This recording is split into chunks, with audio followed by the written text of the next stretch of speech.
Bismillahirrahmanirrahim. Alhamdulillah wahdahu la syarikalah wa asyhadu anna Muhammadan abduhu wa rasuluh sallallahu alaihi wa ala alihi wa sahbihi wa sallam. Qala Allah Ta'ala ya ayyuhalladzina amanu taqullaha wa qulu qawlan sadida yuslih lakum a'malakum wa yaghfir lakum dhunubakum wa may yuti'illaha wa rasulahu faqad faza fawzan 'azima. Amma ba'd. Bapak-bapak sekalian, saudara-saudaraku yang saya muliakan, sesungguhnya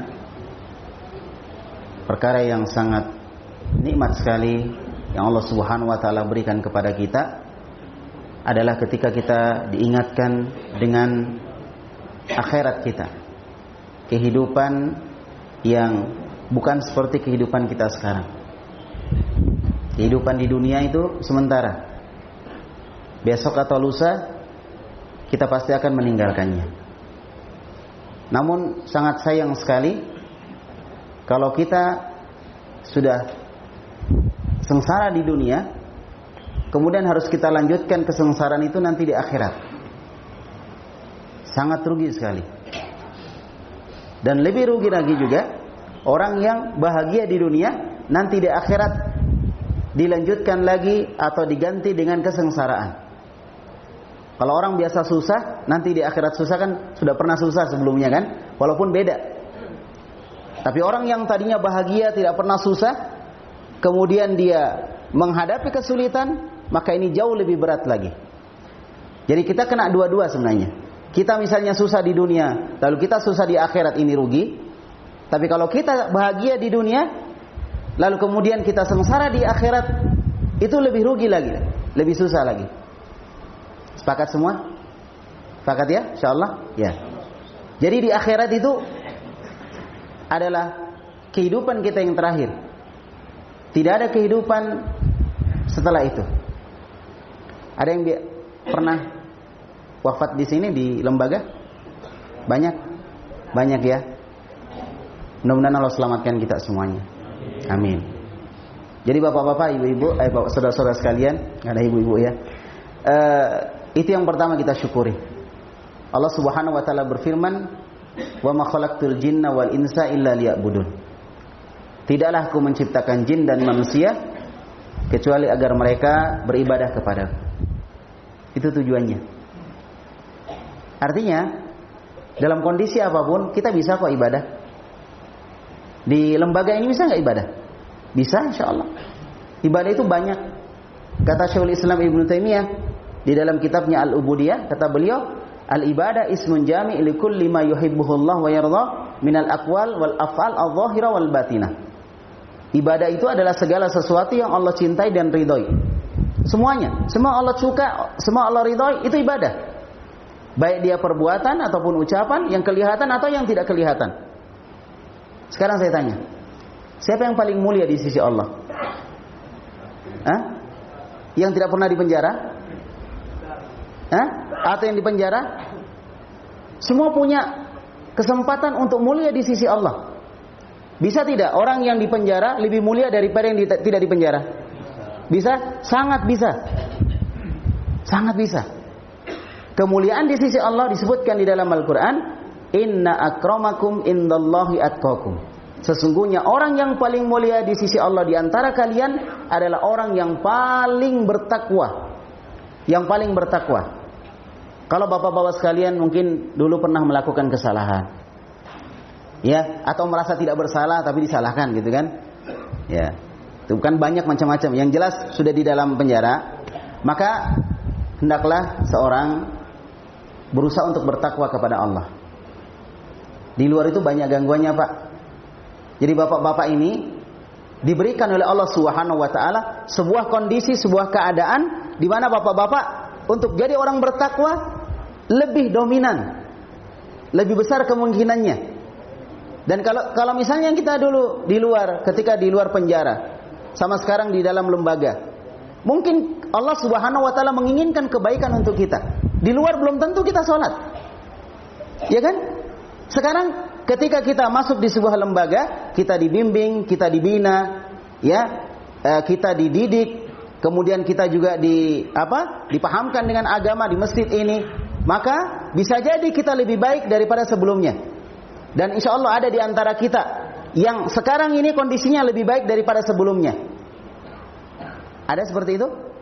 Banyak, terlalu banyak. Mungkin tidak bisa dihitung. Sini mungkin ada berapa orang? 1000 orang ada? Ada 1000 orang. Subhanallah. Dalam sebuah lembaga pemasyarakatan 1000 orang. Yang dulunya begini-begini, ketika dalam penjara lebih baik lagi. Luar biasa.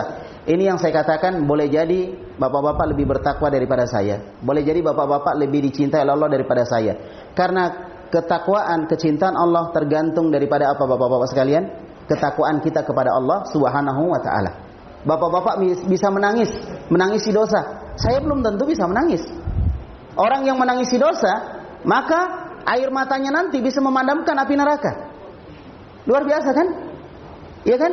Sedangkan sekarang kesengsaraan yang mungkin bapak-bapak rasakan, kedukaan yang bapak-bapak rasakan, dan saya juga ikut berbelasungkawa, ini sebuah ujian dari Allah. Ya, itu adalah kecil, tidak seberapa dibandingkan nanti ketika misalnya bapak-bapak belum pernah masuk di dalam lembaga di luar, akhirnya lupa sama Allah karena kurang fokus, sibuk bekerja dan lain sebagainya, lupa ke masjid, lupa baca Quran, ya kan? Nah, setelah dalam lembaga rajin baca Quran, rajin sholat, semangat, dan selalu menangis kepada Allah di malam hari dia bangun, luar biasa. Maka bapak-bapak tentunya lebih baik daripada di luar. Maka saya katakan, ini hidayah Allah. Kadang hidayah itu butuh pengorbanan. Kita dapat hidayah lewat ini. Yang tadinya tidak sholat jadi sholat. Yang tadinya tidak ingat masjid jadi ingat masjid. Subhanallah. Ini hidayah dari Allah Subhanahu wa ta'ala yang harus kita syukuri. Maka bapak-bapak dan saudara-saudara sekalian, kadang orang melihat sebelah mata orang yang sudah dipenjara. Ada yang dikucilkan, ada yang dibilangi seperti ini, seperti itu. Padahal yang mengatakan itu belum tentu lebih baik daripada teman-teman yang sekarang sedang diuji oleh Allah dalam lembaga. Belum tentu, sekali lagi. Makanya kesempatan bapak-bapak sekalian untuk masuk surga sama besarnya atau mungkin lebih besar kesempatannya dibanding dengan orang-orang yang ada di luar penjara. Bapak dan saudara-saudara sekalian, manusia itu tidak akan pernah lepas dari dosa. Kalau kita tidak berdosa di luar penjara, kita berdosa di dalam penjara. Dosa itu akan selalu kita lakukan. Itu pasti. Nabi SAW bersabda dalam sebuah hadis yang sahih, kata Rasulullah SAW, kullu bani Adam khata. Setiap manusia itu sering melakukan kesalahan. Bukan cuma satu kali, sering. Iya kan? Sering. Wa khairul khata'in at-tawwabun.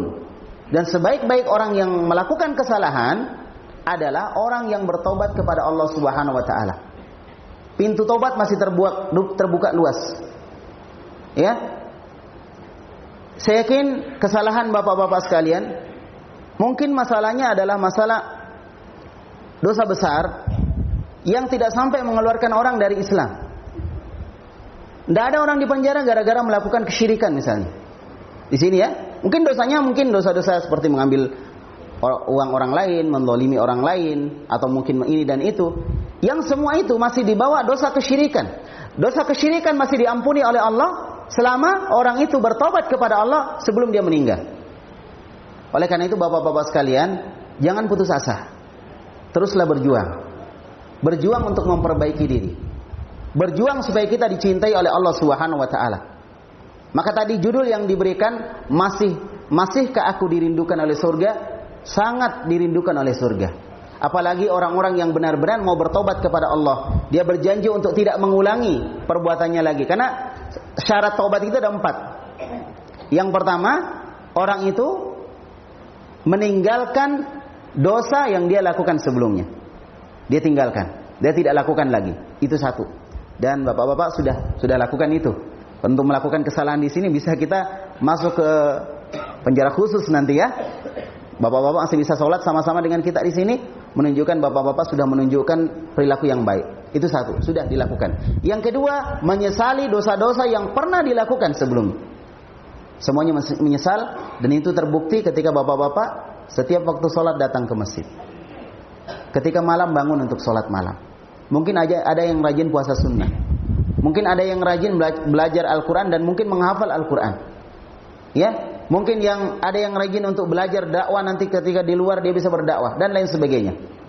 Jadi sudah dilakukan ini. Artinya menyesali dosa-dosa yang sudah pernah dilakukan, berjanji dalam hati untuk tidak mengulanginya lagi.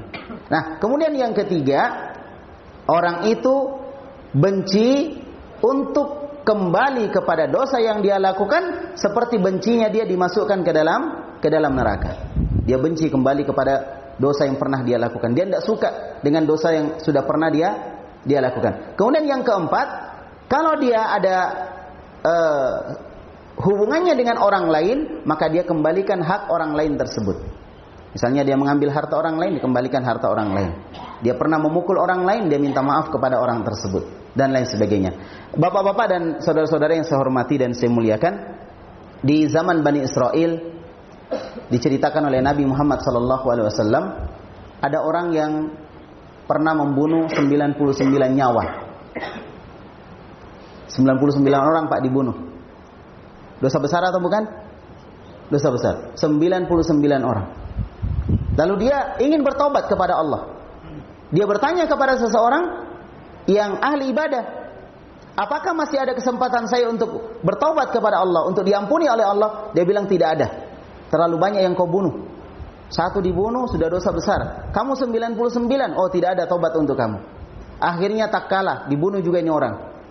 Karena dia menjawab, katanya tidak ada tobat. Dibunuh juga. Kalau begitu untuk apa saya bertobat? Kalau begitu kamu juga saya bunuh. Dibunuhlah orang itu. Cukup berapa? 100 orang dia bunuh. Masya Allah. Ini kalau kita lihat, sudah tidak ada ampun untuk dia.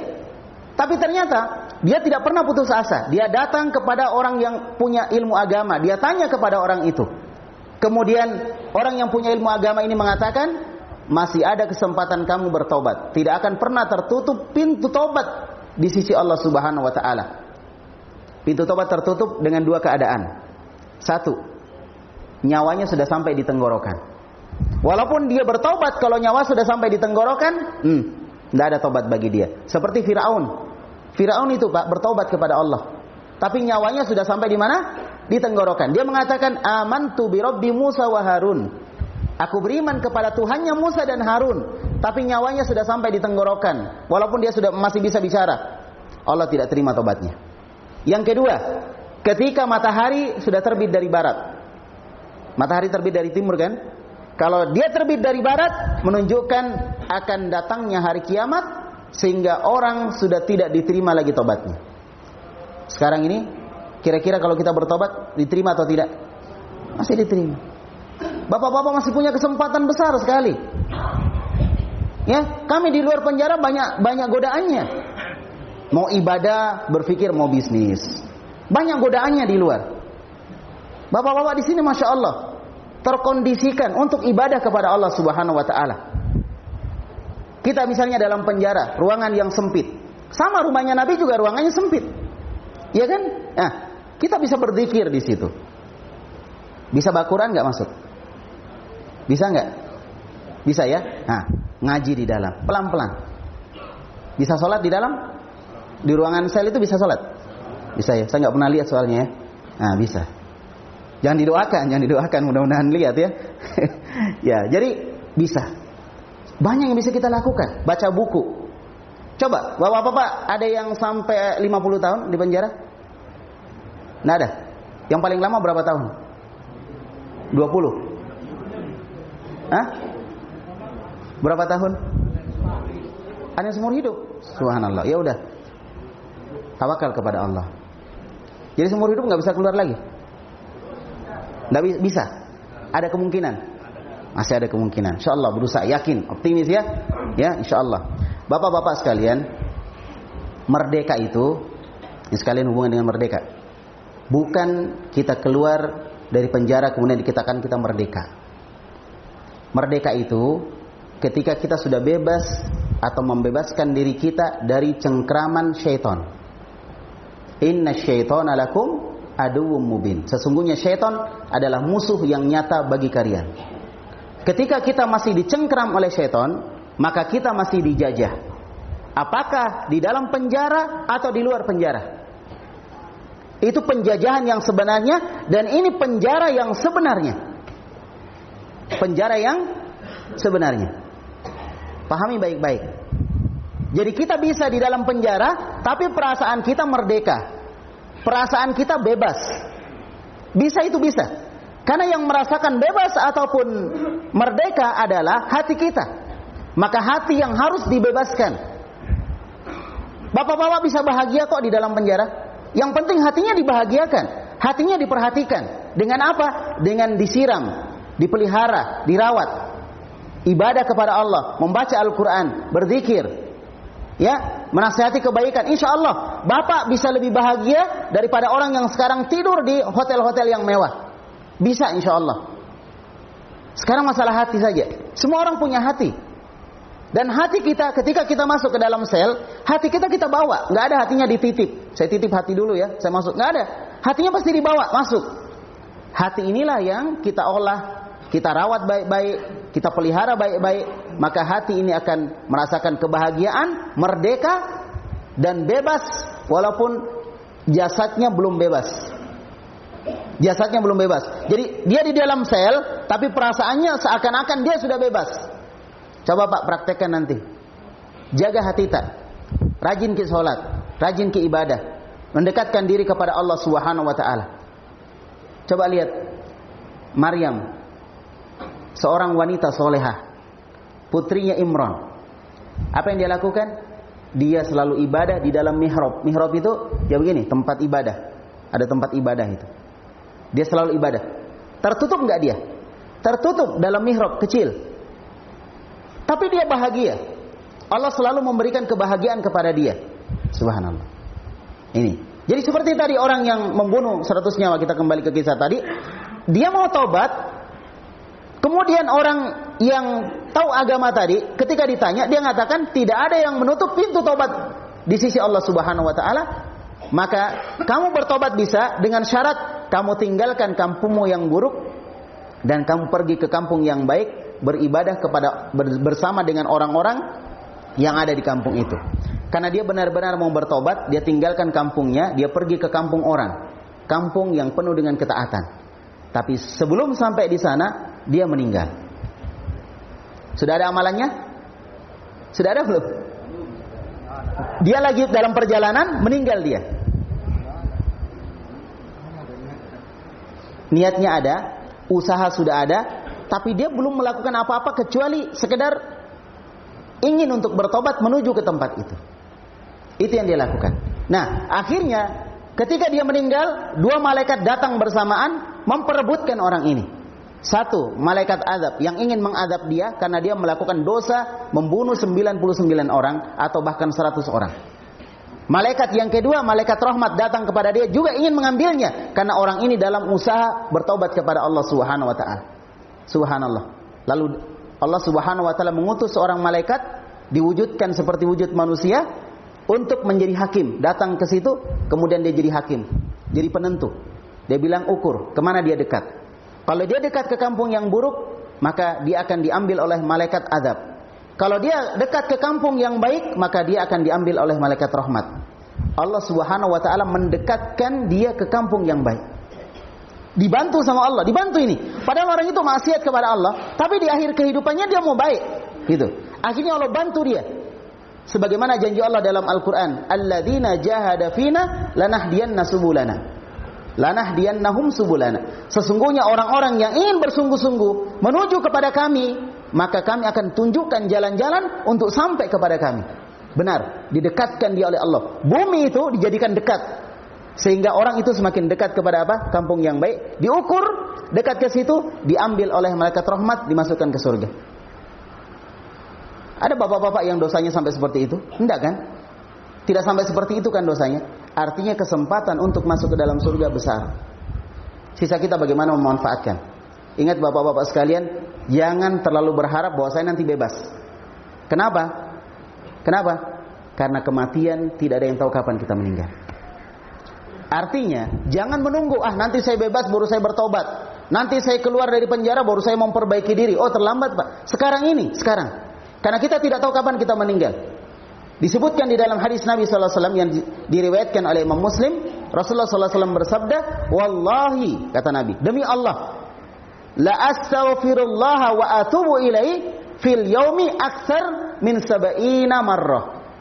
Demi Allah, kata Nabi, saya beristighfar kepada Allah, bertaubat kepada Allah Subhanahu wa taala dalam satu hari lebih dari 70 kali. Kita punya Nabi, Pak. Dia beristighfar, dia bertaubat kepada Allah lebih dari 70 kali. Coba kita berapa kali? Kadang satu hari lupa bertaubat kepada Allah, beristighfar, astagfirullah. Kadang dalam 2 hari lupa, kadang dalam 1 pekan lupa. Jangankan bertaubat, kadang ke masjid saja lupa. Bayangkan, ke masjid lupa. Makanya bapak-bapak dan saudara-saudara yang saya cintai, yang saya banggakan, saya cuma ingin mengatakan, sabar Ki. Dunia jini, ditinggalkan Ji. Bukan Ji akhir kehidupan. Yang susah itu, kalau kita di akhirat nanti, kemudian kita masuk neraka. Wah, itu yang susah. Itu yang susah. Tidak ada begini. Enak kita di sini. Bisa sholat, bisa ibadah, bisa kumpul dengan teman-teman, bisa ngobrol-ngobrol, ya enak kita, subhanallah. Dibanding dengan neraka, neraka itu siksaan paling ringannya. Kalau orang pakai sendal terbuat dari api neraka, kemudian dia punya otak mendidih, itu siksaan paling ringan. Setelah itu, kehidupan di akhirat sama, satu harinya di sana sama dengan 1000 tahun di dunia. Coba, itu yang mau kita rasakan? Tidak kan? Jadi sekarang apa yang kita rasakan sekarang susah? Di dalam sel kita susah. Katakan dalam diri kita, dunia Ji, kita tinggalkan Ji nanti. Akan berakhir Ji ini. Ya? Karena apa? Malam itu, kegelapan itu, semakin dia malam, semakin menunjukkan akan dekatnya waktu pagi. Semakin kita banyak ujian, menunjukkan akan ada jalan keluar. Inna ma'al usri yusra. Setelah kesulitan itu ada kemudahan. Jangan terlalu dibawa perasaan, kemudian kita akhirnya malas sholat, malas ibadah dan seterusnya. Kita merasa orang paling berdosa, kita merasa. Jangan, optimis Ki, semangat Ki. Lakukan kebaikan, sebaik mungkin kita lakukan. Apa yang bisa kita lakukan kebaikan, kita lakukan. Kalau perlu ada teman-teman kita yang berbuat jahat, misalnya dalam sel, kita nasihati. Subhanallah. Kalau ada tidak sholat, kita ajak, ayo kita pergi sholat. Pahamkan kepada dia tentang sholat, tentang ibadah. Kalau ada yang tidak bisa mengaji, kita ajari mengaji. Makanya kita belajar dulu mengaji. Setelah itu kita ajari dia mengaji. Kata Nabi sallallahu alaihi wasallam, khairukum man ta'allamal Qur'an wa 'allamah. Sebaik-baik kalian adalah orang yang belajar Al-Qur'an kemudian mengajarkannya. Sekarang dalam perasaan tak ini? Ada harapan masuk surga? Ada harapan tidak? Ada harapan insyaallah. Insyaallah ada harapan. Jangan merasa bersedih. Jangan kita merasa menjadi orang yang lebih rendah daripada orang di luar, Pak. Belum tentu. Bapak-bapak di dalam sel tapi sholat, itu jauh, sekali lagi jauh lebih baik daripada orang yang di luar sel tapi tidak sholat. Inilah yang sebenarnya di penjara. Siapa yang penjara dia? Siapa yang penjara dia? Syaitan yang penjara dia. Bapak-bapak sudah bisa membebaskan diri dari syaitan. Ada panggilan azan, datang ke masjid. Makanya rugi, kita sudah di penjara misalnya, di dalam sel kita, kemudian di sini ada bunyi adzan, dikasih kesempatan kita sholat, kita tidak sholat. Rugi kita, rugi. Benar ini rugi. Tapi kalau bapak-bapak ada panggilan adzan sholat, pas waktu mengaji, pas waktu belajar, maka bapak-bapak bisa lebih bertakwa daripada orang yang di luar sana, yang tidak pernah mungkin merasakan bagaimana ganasnya jeruji-jeruji besi, tapi dia tidak sholat. Mengaji pun dia tidak bisa. Cara berwudu dia tidak tahu. Cara sholat dia tidak tahu. Sampai dia meninggal. Di dunia, dipenjara dia oleh syaitan. Di alam kubur, disiksa dia oleh 2 malaikat yang datang kepada dia. Yang akan bertanya siapa Tuhannya, siapa nabinya, dan apa agamanya. Dan di akhirat nanti, ya, dia akan diarahkan, dimasukkan ke dalam neraka waliyadzubillah. InsyaAllah Pak, kita tenang, kita optimis. Kita selalu berharap kepada Allah. Allah memberikan kebahagiaan. Karena bapak-bapak sekalian, dimanapun kita berada bisa bahagia. Sebagaimana dimanapun kita berada, kita bisa susah. Jangan berpikir begini, kalau saya sudah bebas, pasti saya bahagia. Jawabannya, belum tentu. Belum tentu Pak. Kalau saya di dalam sel, pasti akan saya susah. Belum tentu. Ada orang ketika dalam sel dia bahagia, ketika di luar dia susah. Oleh karena itu bapak-bapak sekalian, bersyukurlah kepada Allah. Allah berfirman dalam Al-Quran, wasari'u ila maghfiratin mir rabbikum wa jannatin arduhas samawati wal ard. Bersegeralah kalian. Ini perintah Allah nih Bapak. Kita punya Tuhan ini yang ciptakan kita, yang kasih rezeki sama kita, yang kasih nafas sehingga kita bisa hidup, ya, yang panjangkan umur kita, yang kasih kebahagiaan di dalam hati kita. Dia Tuhan tak? Apa dia bilang Tuhan kita? Apa dia firmankan? Wasari'u ila maghfiratin mir rabbikum. Bersegeralah kalian untuk menuju kepada ampunan Tuhanmu. Disuruh kayak bersegera. Jangan ditunda-tunda. Nanti keluar sel. Jangan. Kapan?